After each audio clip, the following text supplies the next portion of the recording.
Hi all, welcome to Modern Saver. Today I thought I would display my current stack. Basically, it's took over a little over a year to put this together. Not been easy, but it's been a lot of fun. It's just the beginning. Hopefully, I'm going to carry on with this.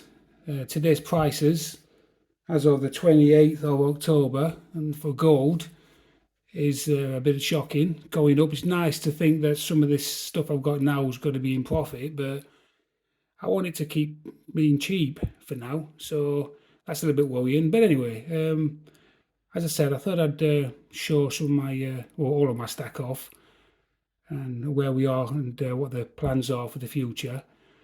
I started, I think, around November last year. The first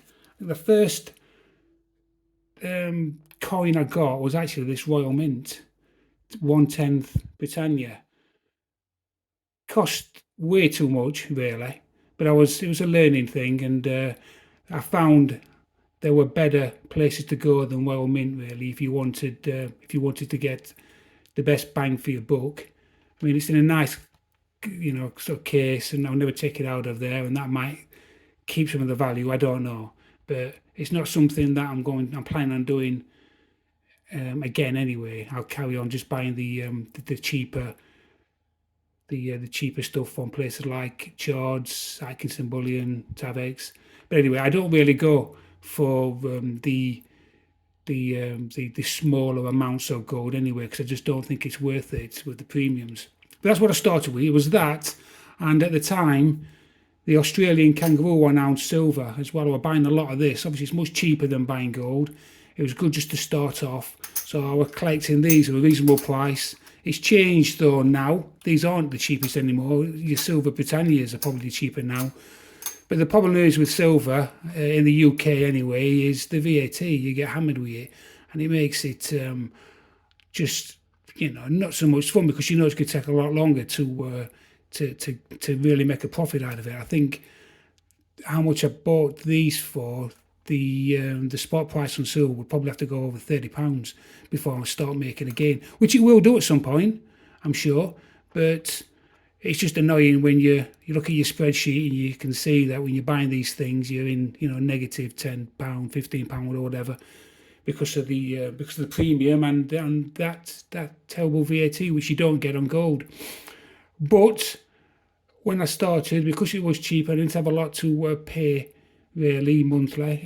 It was the 1 ounce silver coins that I just had to buy. So sometimes it was one a month, sometimes three.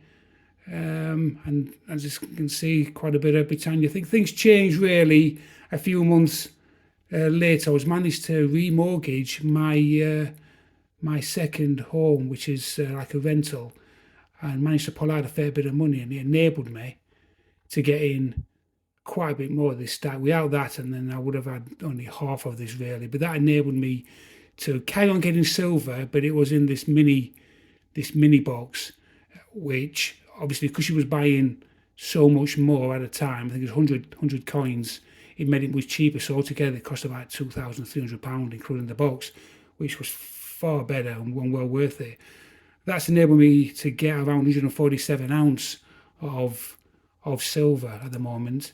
I am planning on getting some more silver, but again, I think I'm going to wait until I can afford another one of these boxes, and again pick up another 100. I just don't think it's worth it at the moment, buying individual ones, unless you're collecting. You want to buy individual pieces. But I'm more of a bullion stacker, and I'm just looking at the hard spot price, as cheap as it is really.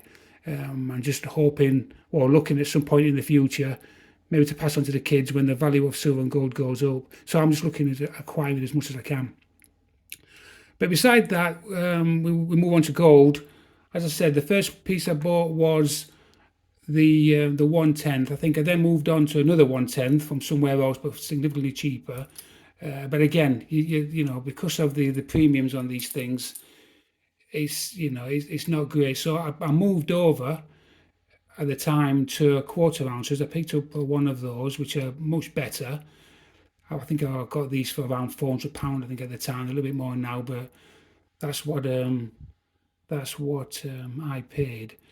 And then when I managed to get a bit of extra money, as I said, when I did the remortgage, I managed to pick up, as well as the mini box, some of these beautiful 1 ounce gold sovereigns. I mean, these are the ones to get really. If you can afford it, the premiums are low, and they're just beautiful. They're great to hold, to look at, and they just, I just think fantastic. But again, not cheap.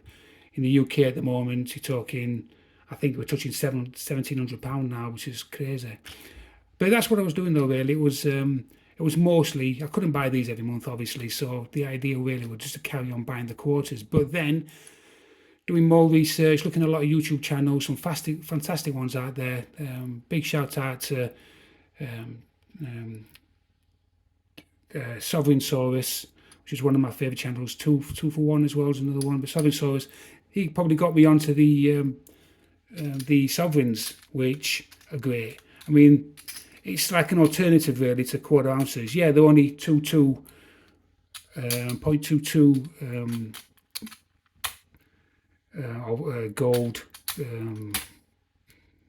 do you call it now? But basically, they're not pure. They're not pure gold. They are 0.2354 of an ounce, and then the rest is made up of, I think, mostly copper. Some of the older stuffs looks much nicer, but the new stuffs looks a little bit too coppery coloured to me, so I don't really like the look of it. But some of the older ones, I think it had more silver added to it, and they look great. But there's a lot of history on these. I mean, you can go back to the 1800s basically, and they're quite interesting. I mean, I buy these. Normally, I don't buy these just looking at the date. I'll buy from places like Atkinson's, where they have just like you'll buy a random date, and sometimes it can be a bit scuffed, sometimes it can be mint, but you'll get all different sort of dates, and it's quite interesting waiting for it to come through the post and just looking what date you've got, and is it going to be a shield back or one of the the St. George's. Fantastic, love it. So I would highly recommend those as well. Again, not as expensive. If you haven't got a fortune to pay every month, these are a little bit cheaper than the quarter ounces. Although I am now starting to think more about getting some of these quarter ounces as well, because I've only got the one, and it'd be nice to get a few more. So I think I'm going to sort of shuttle between the sovereigns and the quarters, except on the odd occasion when I've got enough to buy the 1 ounce, which is really great. And the only worry, of course, with the 1 ounce is if you are looking to sell, if the prices do go silly, which if these doomsayers are saying that sometimes, sometime in the future we might start looking at gold at $5,000, $10,000 an ounce. Well, is it going to be easy to sell these then if it gets that silly? I don't know. It's something to think about anyway. But yeah. I think that's it really at the moment. As I said, I'm going to carry on sovereigns and quarters for the most part for the foreseeable future. If the price keeps going up, as long as I can afford to buy it, I'll keep buying it, because I think it will continue to go up. There'll be dips and all that sort of stuff, and I'm hoping there's going to be a bit of a dip over the next few days. If there is, I may invest in another ounce. If not, then I'll probably just get a quarter, or maybe a quarter and a sovereign, one of each. But yeah, that's it. The only other thing I would say is silver bars, beware. I mean, I bought this one again early on, 100-gram silver bar, again with the VAT. Well, I mean, I don't know how much silver's going to have to go up the spot value before I get my money back on this, but they look great. I mean, it's not all about the profit, and again, I'm looking at having this as a long-term thing, but beware, really have a look. If you're especially coming from the UK, I don't know what it's like in the US or anywhere else, but from the UK, just beware how much you're paying for these and the value, compare it to other spot prices to how much you're getting.